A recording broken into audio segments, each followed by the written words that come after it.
before we get going with this, the only reason I'm here talking to my fellow USPCA members and canine handlers everywhere around the world, I don't care what organization you're with.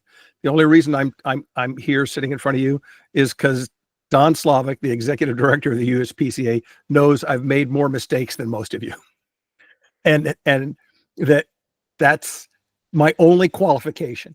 Doesn't matter what title I've had, whether I've qualified as an expert witness or anything like that, is that I've made more mistakes than most people around because I hung around the career for so long, almost, it's been almost half a century now that I've been doing this. And in that time, I've made a lot of dumb decisions, both as a canine handler, but as a canine supervisor, as a canine trainer. And if I can spare you some of the pain of some of those decisions by showing you where I went too far too fast, then maybe that'll help. And Don wanted to have this conversation to talk about distraction training. And I don't think you can really talk about distraction training by itself without really talking about first what's going on with distraction and how it interplays with distance and duration. And we're going to kind of wade through a few slides from a longer presentation so you get a sense of what's going on. And I think I'm going to start first with perception and why perception is more important than reality. To do that, I'm going to go ahead and let's see, start from this slide. And I'm going to start sharing a slide here with you in a moment. Is that slide up now? Do you see it, Don? Yeah, there it is. So perception is more important than reality in a lot of different ways, because it doesn't matter whether whether the light is green or red. If you don't perceive it correctly and you take an inappropriate action, there's probably would be a collision in the intersection. And so that's what we want to talk about. We want to talk about how perception actually is what drives behavior.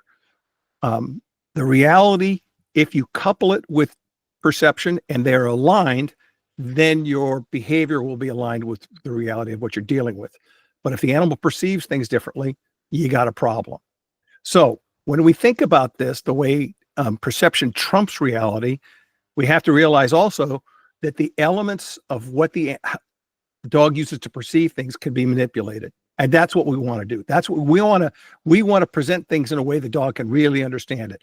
If your number one job is to reconcile the difference between perception and reality and to get them to be aligned and exactly the same, then we're in pretty good space.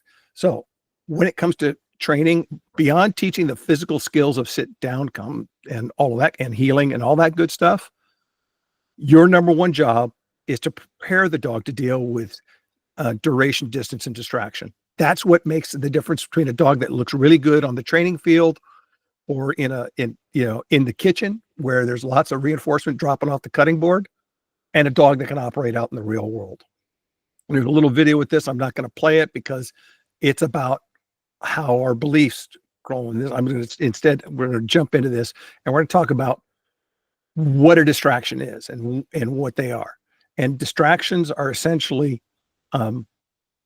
things that pull the animal off task. So it's an inappropriate response to a cue that you have. It's attention to non-cued behaviors, non-cued things. And that's what we want to avoid if we can. So the first thing you have to realize, there are essential qualities that every stimulus has that can be a distractor or it can be a cue. And those qualities are, first, we're going to start with volume, how big it is. You can make it bigger, you can make it smaller. If you look at the size of that square, it's the same square, but the size is different. And that means different things to a dog. I had a dog that would get along with every dog in the world that it was its size or smaller. But man, it wanted to do battle with any dog that was bigger than it because it was worried about getting hurt by the bigger dog. So it would say the easiest way to avoid the battle is keep that dog away. All right. Volume, in that case, size, had an impact on that dog's behavior. You can also look at volume as being how loud something is, how intense something is. So I can whisper, I can speak it, or I can shout it. One way or the other, you can do this. By the way, your dog can probably hear all three of those at almost all times. So if you spend your time shouting at your dog, that's what your dog will think is the intensity at which it's supposed to respond. If you get the dog used to hearing you speaking at conversational tones or lower, then you have room to amp it up when you need it later on. You just got to prepare the dog that amp up means the same thing as those lower tones. It's harder to go the other way. If you spend all your time up there at the shouting end, it doesn't work very well for you. So volume is an important aspect of a stimulus in its control over a dog's behavior. Okay, salience. Salience is how much something jumps out of the background. I'm going to tell you something right now. There is a gray dot on that screen. Can you see it? How about now? How about now? Some of you might be able to see it just now starting to appear, depending upon how good your screen is. It might be a little easier to hear, maybe a bit easier here. Now you see it. Now it's clear. Now it's really clear. And it's an absolute contrast as a black dot on a white page. The more salient your cues are, the more salient the stimuli you use are, how much they jump out from the background, has a profound effect on how well the dog will respond to them.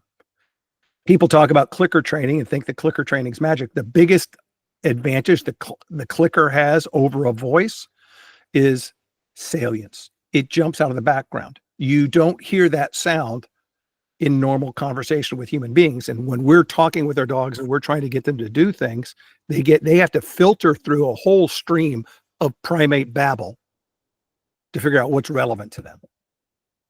Whereas the clicker, if it only has one purpose, it only has one purpose, and you charge it up, they know what it means. The only other advantage the clicker has is novelty. Again, it's not like that stream of babble that comes out of our mouth. It's really different. We want to take advantage of that. Salience is a big piece of how dogs respond to things. Then there's proximity. This guy back here dressed up in the less party suit with his stick means one thing to a dog. But in the beginning, it probably wouldn't have meant anything to him unless the guy had done this first. Up close, teaching the dog that this is the less party suit or the do battle suit, whatever you want to call it. And that stick is something that's part of that party and part of that dance. That means something different than this does here. After a while, you can increase the distance at which the dog sees that person, and you'll see that they'll start to respond. But in the beginning, you got to teach it up close. And so we manipulate proximity. And by the way, when it comes to volume, like that square we showed before, that square looks different. Imagine that you take that very same square, that it measures 1 yard by 1 yard by 1 yard, or cube like that. It looks different at 6 feet away from the dog than it does at 60 feet away from the dog. You could probably tell that's the same thing with experience, but it may be less relevant to the dog because it seems to have lower volume. It also definitely has greater distance. It's not at close proximity. And that can mean something different to a dog depending upon whether it's appetitive, something the dog likes, or something aversive, something the dog wants to avoid. So as we go through this process, we want to talk about how you get that distance. And the way you do it is vector, the angle of travel. So in other words, to a dog, this arrow moving across it like this means one thing. They see a dog walking this way. Now imagine, for example, you've got your dog on a sit where that dog is sitting, and another handler is walking their dog along this line right here. And they're walking in the normal heel position for them. They're right-handed, so their dog's on their left-hand side. That is different to a dog than this one. Why? Because if the dog is focused on the dog instead of the man, then this means the dog is on the closer side. But on this one, the dog is being screened by the person. Vector by itself is something, but it's usually tied to other things. And we have to think about what we're going to do to control vector. And those angles are different. And dogs don't really do angles. Dogs do curves. So this curve means something to a dog. when we come in and we do our agitation, when we introduce other dogs, when we do things, when dogs introduce themselves to each other, they usually do it via curves. If a dog charges straight in, other dogs go, oh, that's rude. And there may be a bit of a scrum right there. So you just got to see where it's going to go. So again, just like the other, it changes. Speed's another factor that changes. Something that moves along and comes up slow can, at a normal pace, okay, that's normal. That feels fine. But then if you see it come zipping up at you like that, whoa, wait a minute. Slow down, bucko. Why are you rushing me now? And imagine the one that goes really, really super slow when it creeps along. That's all of a sudden the dog says, that's weird. I want to pay attention to you because it's out of the norm. So we want to look at these quality of stimuli in relation to what the dog's norm is, what its experience is. And then from there, we can start to build behaviors and do the things we want. And permanence is how long it lasts there. And we're going to talk about duration in terms of what the dog's, how much duration we have a dog's behavior, but also duration in terms of how long a stimulus lasts and can be perceived by the dog. That flash of somebody popping in and out can be enticing, can be something that interests. But if it stays there a while, different story. So when we're talking about duration for our dogs, we want to build duration. So Don brought this conversation up because he wanted to talk about dogs staying on task during searches, right, Don? Was that? I think that's where you pointed out. So we were talking about the tracks, drug searches, bomb searches. Staying on task is an important quality, and we want to make sure that we keep the dogs on task. Toward that end, we want to focus on duration as being a piece of that. So we can't tell if a dog is on task or off task until we understand if the dog can maintain it for a while. So what duration is, you want to stretch the way the dog works along a vector. You want to ask for progressively more, whether it's a longer sit, a longer down, spend more time doing that, but you want to stretch along the way. And I'm going to tell you, dogs are pretty good behavioral economists. They understand that if we start just keep making it harder and harder, it's always just this, it's going to just always be harder. It's going to be tough. So if you take a look at this graph, the time the dog is asked to sit and stay in that seated position is on the vertical axis, and the number of repetitions here. On the first repetition, we're at a quarter of a second on the second, then a half a second, then back to a quarter of a second, then a half a second, back to a quarter. Oh, now we're at 3/4 of a second, a half a second, 3/4 of a second, 3/4, and so forth.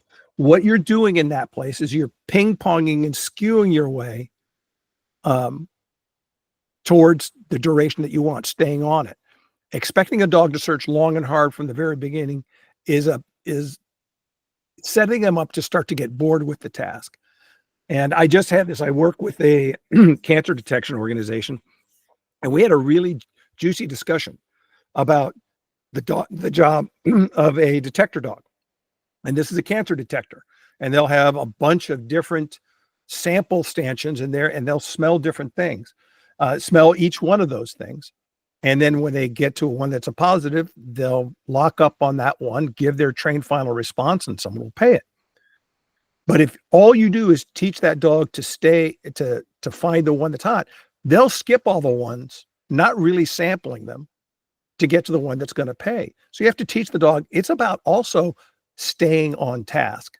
And this is a really big thing because, Don and I cut our teeth on tracking dogs. That was our bread and butter. And the thing about tracking dogs is there are so many distractors out there in the environment. There's dog urine, there's females in heat that have amplified their dog urine, there's cars, there's people, there's animals, there's squirrels. You fill in the blanks. It's all over the place.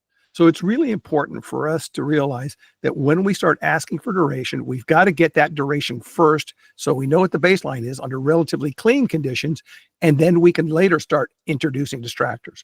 Duration has to precede the ability to withstand distraction. And it doesn't have to be long, but it does have to be there first. Once you get it there, now you have a gauge about whether the dog stays on task or not. Because if you know the dog is reliable at staying on task for 20 seconds, then you know if you introduce a distractor at 10 and the dog breaks off task, you know that that is a change in the dog's performance. That's what we're looking for. How do you measure that? You can build this incidental to other things, and a lot of people do, but if you don't think about it first, what happens is you wind up actually not building the duration you think you've got.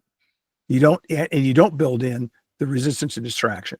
So rather than building duration incidentally just by spending more time walking a longer distance, like you're going to do sits, and you build duration because it takes longer to walk 10 paces away than it does 5 paces away, doesn't mean the dog understands it, because your motion to and from, how long you stand, how long you come back, all become environmental cues that tell the dog something's about to happen. Like, I'm going to get paid if I just wait here. So the duration piece is actually something separate from that. And you want to build it regardless of what's going on in the environment. Initially, keeping it sterile, then build it up. And the way you do this is you ping pong and skew. So it goes, it'll look like this. Like, we're going to do that same thing. We're just going to ask the dog to sit. We're going to, because he doesn't really know how to sit, we're going to pay him as soon as he sits, but we want to build duration pretty quickly. So we start with 1/4 of a second. He's down his butt, 1/4 of a second later, he's getting paid. Excuse me. Another 1/4 of a second, then a 1/2 a second, and so forth. We keep the process up.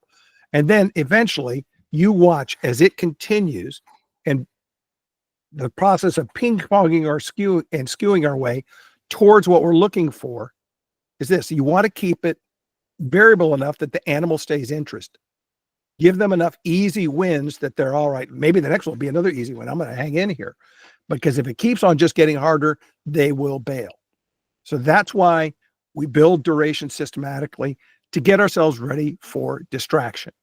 Now, I think I will show this video because this is a colleague of mine in Finland, Jana Rajmaki, who does some of the best distraction training with dogs I've ever seen. And she's teaching a dog here so that they can do husbandry behavior, so they can do grooming, things like that. But it works also for detection, because that same response that you get with the dog doing a nose touch on her hand, can be done on a wall or an object or something like that.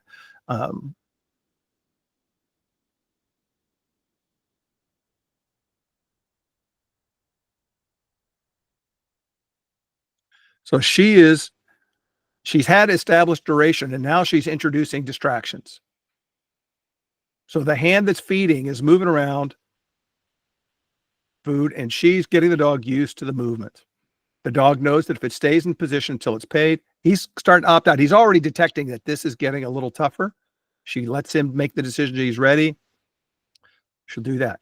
So now she's going to amp up the level of distraction. She's changed her position. That's an environmental change. That has control over behavior too. All right. How much easier would it be at the vet's office if you could do this? How much easier would it be getting your dog to let you do daily grooming with toenail clipping, things like that? This is stuff, but also think about it when the dog's on the bite. Once this dog, if he can hold himself in this position while he's getting physical interaction with this, he doesn't need arousal to know that he needs to maintain the bite. He keeps in his forebrain. This develops a clear-headed dog, so that when you do bite work and he stays on the bite, you have less to worry about that way. All right. So I'm going to bow to this. You get the idea. We can move on from there. The whole point about distraction is that distraction is attention to non-cue stimuli. And for her, the cue stimulus was touch. Touch this hand. And then once she got that, she introduced distractions in a systematic way so that the animal had a reasonable chance for success on every trial. And then she started increasing the amount of distraction so the dog has a good chance. Because dogs perceive things through all 5 senses, you got to test the dog to all 5. This gets tough when you're dealing with scent work, because when you're dealing with scent, we don't have the ability that we do, so we can't assess the relative strength of something. Sometimes we don't even know that a distractor's there. How many times has your dog been on a track, Don, where you're going down the road, and then all of a sudden that dog goes, oh, whoa, and you see it. You see that dog tracking along. Oh, man, this is good. I'm going to catch me a bad guy. Oh, what's that? Oh, that smells good. And you see them just all four paws lock up and they sniff that. And then all of a sudden they start to lick on that spot. And then their eyes roll back in their head, foam comes out of their mouth, and they're off the track. Not always, not every dog, but sometimes things will completely capture the dog and we didn't see it coming. And we have to prepare them for that with things where we do know where they are so that we can help support them maintain their behaviors in the presence of those distractions. And you got to deal with all 5 of those senses. Visual distractions are the most common. If you think about it, we have to use vision to navigate. It's a lot easier to navigate through our world with vision than it is with hearing or with smell or with touch. So it makes sense that that would be where most of the distractions come from. So we have to realize that that's where we have to trend. And I'll give the example. I love me a good Malinois. But if I get a Malinois from from Europe that is been involved in a lot of the way those dogs are raised, and I want to teach that dog to stay focused on tracking, they have a really rough time with visual stimuli while they're focusing on the tracking activity. Younger dogs, you can make them you could take all of that like, oh, I want to do this focus and channel it to the track, and they do that. But once that habit's established, it's really, really tough. Different breeds have different proclivities. And so you have to really assess that dog's visual distractibility when you're picking a dog, and make sure that you're getting one that isn't so visually distracted that it's going to be tough to work with. After vision comes sound. You'll see that dog, they'll be searching, and all of a sudden they stop, and you'll see them start to swivel their head. Maybe you'll see them put their head in one direction, but their ears will rotate on their head. When they're doing that, they're trying to assess where sound is. So you think about that response. It's the same thing like we talk about when we do the 1,000-hour eyes conversation about reading scenting dogs. Smell will suck them in and they won't come out. Visual and sound things, once they're satisfied, it's not a target or a threat, they can get back on task. Smell is like, oh, we're switching tasks. And that can be really tough to get them out of. So it's really important to build their resistance to those distracting smells. A lot of detector dog certifications now are doing odor recognition tests that involve the use of distractors. And that's a good thing, because you want to teach the dog to resist the temptation to follow those things that aren't on task for such important duties. So it's really, really important. So this is why you have to really pay attention to smell, because when you think about it, that's the piece that the dog brings to the equation that can't be replicated by human beings. And that's the one we need to keep operating at its optimal effectiveness, optimal efficiency. And the only way to do that is teach the dog how to handle cross tracks, distractor odors, and stuff like that. That is the money. Touch is the one that will cause a dog to break off a task the quickest a lot of times. Like if they get a touch that they don't expect, they got to respond to it. Breaks them off task, and it may be tough to get them on. This is why giving a correction to a detection dog while it's working can sometimes cause problems. If you're popping the dog while he's actually working odor and you pop him, he's like, okay, I'm out. So you have to teach the dogs. Yeah, we have to actually teach our dogs how to resist stupid handling, because we're human beings. We are imperfect. We're only human, and our dogs aren't even that. So we got to teach them to be prepared for what we're too stupid to handle. And that's a big piece of this. We also have to teach them how to handle the touch that comes along with what they're doing. And it's not just touch like, oh, I'm going to touch you, but also these things where the dog brushes against something, these moments where the dog stands on something that maybe feels unstable. And what is that dog, if it has a trained final response that involves a change of position, like a sit or a down, and it's on an unstable surface? Have you trained that dog to give you those behaviors on unstable surfaces before you've asked them to do it in the presence of odor?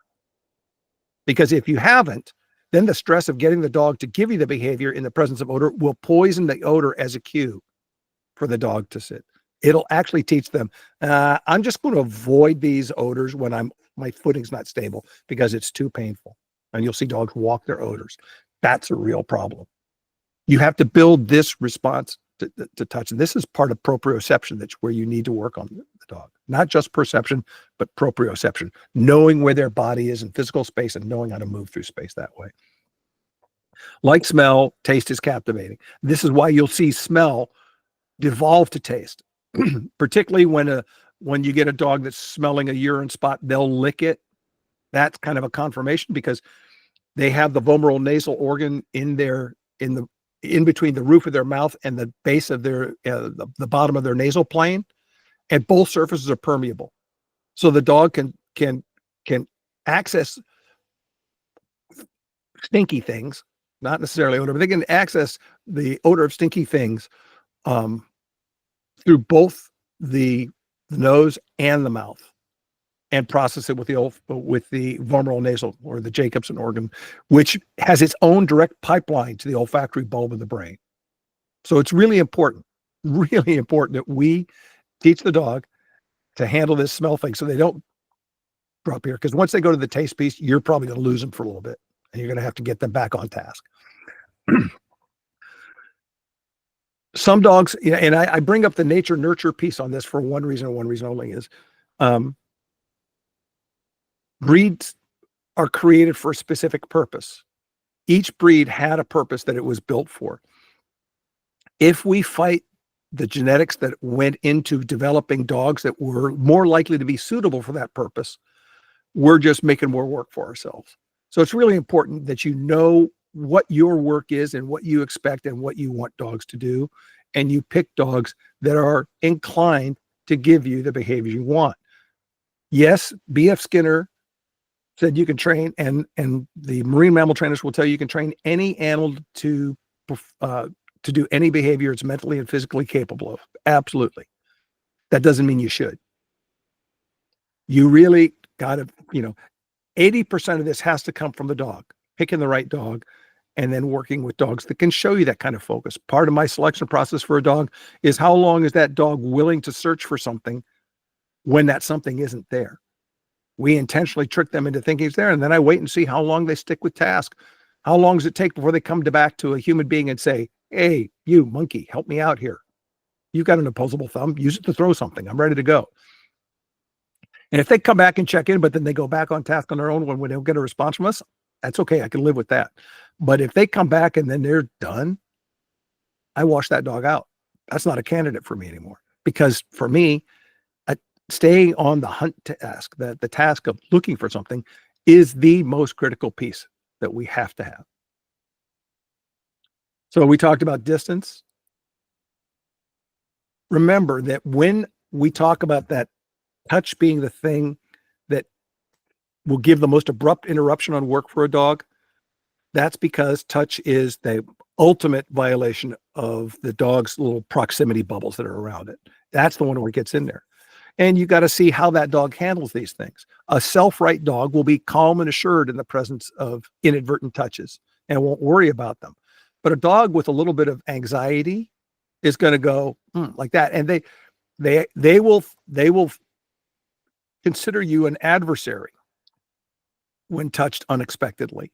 And that kind of adversary means it's one to do battle or it's one to flee from. And you got it. Or you get some dogs at that point will fawn. They'll just like, okay, I'm fine. I'm not, you just love me. I'm no threat. We're cool. And go from there.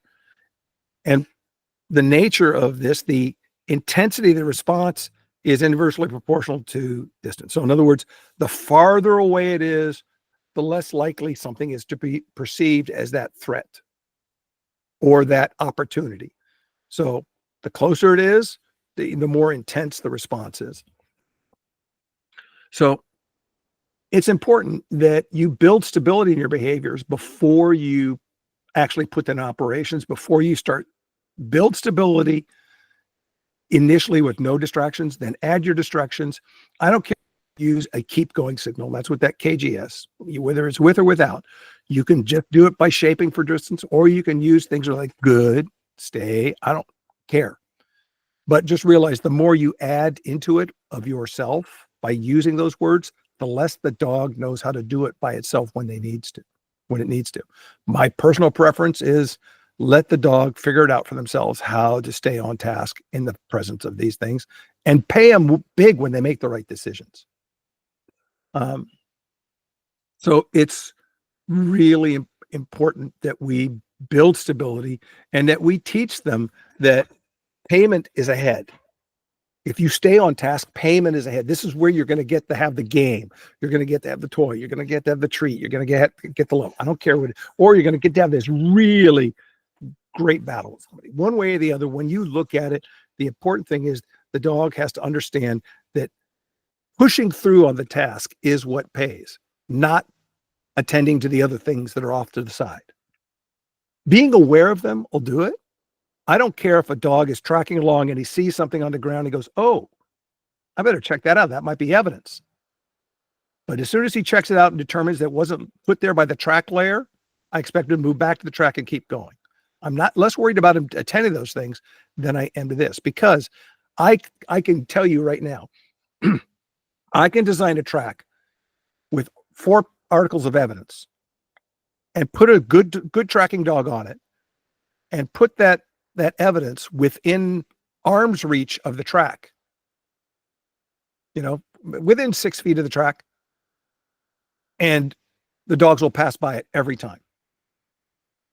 And I can also flip it over. You just do this with a crosswind track and put the articles on the downwind side. Your odds are pretty high that they're going to miss it. So I don't have a problem with a dog seeing something visually and going and checking it.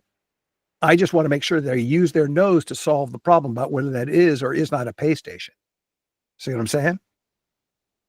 So that's still an on-cue task, because tracking is a holistic picture. Detection, holistic picture. It doesn't matter how good your dog's nose is. If your dog doesn't get that nose to a productive area, you're not going to find anything. So they have to be able to focus on the task of executing the search the way it needs to be searched. And by the way, I'm going to say there's a difference in the way an explosive dog has to search and a narcotics dog has to search. Still, they got to get their nose in productive areas. But when you're an explosive dog, your job is not just to find things, it's also to clear them and give people peace of mind that that space or that object does not contain explosives. Whereas for narcotics dogs, it's primarily about find. All right. So let's see. When I talk about wobbling, I'm talking about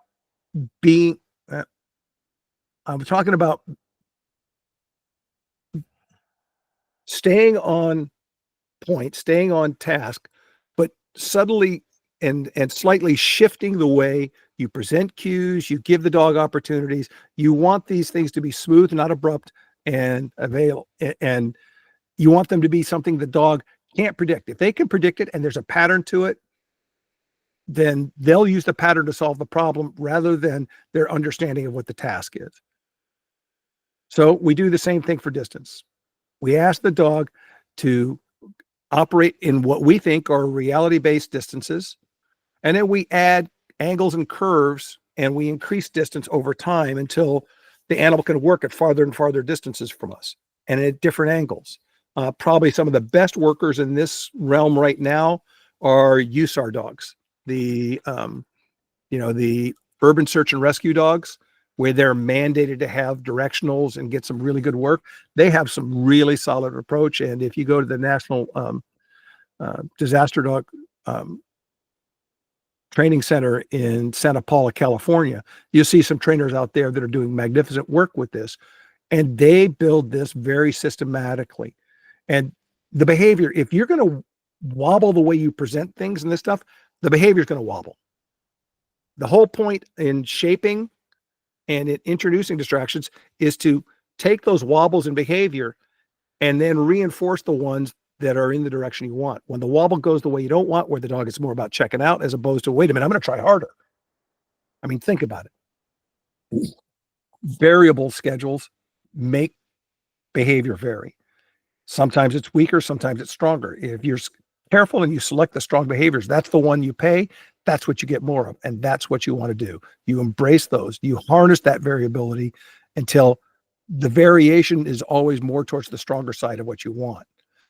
And you want to always be aware that while you're working with distance, you're also dealing with distraction and duration. I'm not going to go any further with the presentation, Don, because I think we need to have a conversation about this before it just becomes me droning on. So I'm going to go ahead and stop the presentation and just throw this up and we can have a chat. Where did I lose you? You didn't. This was good. You presented everything that I wanted to get across to the canine handlers that are members of the USPCA and those that are going to look at this video on YouTube, so they have an understanding about all the different things that come into play when their dogs are searching, and they have to be aware of these things. And you gave an excellent description of how the different things manifest themselves and disappear and come and go, and then how you shape them in that wobble back and forth until you get your distance.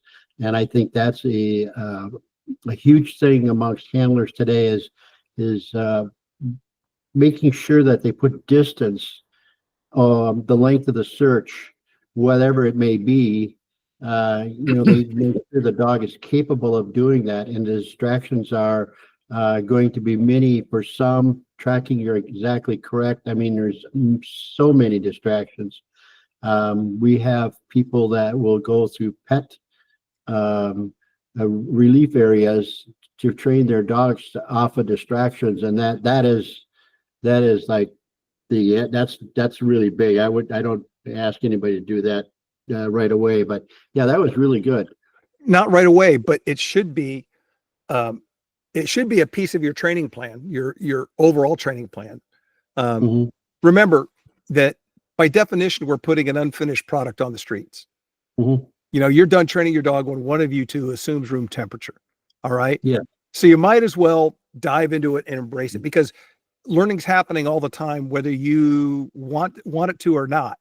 So you might as well, being the one with the supposedly larger brain on the team, take control of the learning.